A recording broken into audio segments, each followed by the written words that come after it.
সুপ্রিয় দর্শক ভাই ও বন্ধুরা, আশা করি সবাই ভালো আছেন। অনেক মানুষ কমেন্ট করেছে, ভাই আপনি যে পাইপ রেঞ্জটা যে বানাইছেন সেটা অনেক সুন্দর হয়েছে। তো এটার ভিতরে যে আপনার এই নাটটা ঘোরে, আমি তো মডিফাই করে তো বানাইছি, কিন্তু সেই নাটটা তো স্মুথ ভাবে ঘোরে না। তো আপনি এটা কি নাট দিয়েছেন, অনেক মানুষ কমেন্ট করছেন। তো আমি ভিডিওতে বলছিলাম ভাই এটা কিন্তু টাকের নাট। অনেক মানুষ ডাইরেক্ট শুধু নাট কিনেছেন, কিন্তু আজকের ভিডিওতে আমি সেটা সংগ্রহ করে নিয়েছি। এই যেখানে দেখতে পাচ্ছেন এটা নাট, হ্যাঁ এটা কিন্তু ওয়াশার। তো এটার সাথে ফিক্স ভাবে লাগানো, কোম্পানি থেকে লাগানো।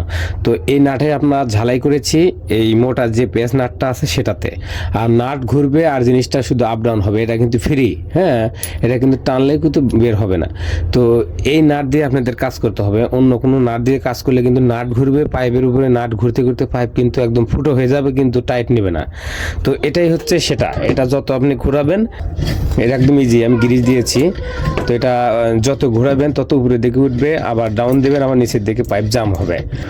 ভিডিওটি ভালো লাগলে অবশ্যই একটা লাইক করবেন আর সাবস্ক্রাইব করে রেখে দিবেন। ধন্যবাদ, আসসালামু আলাইকুম।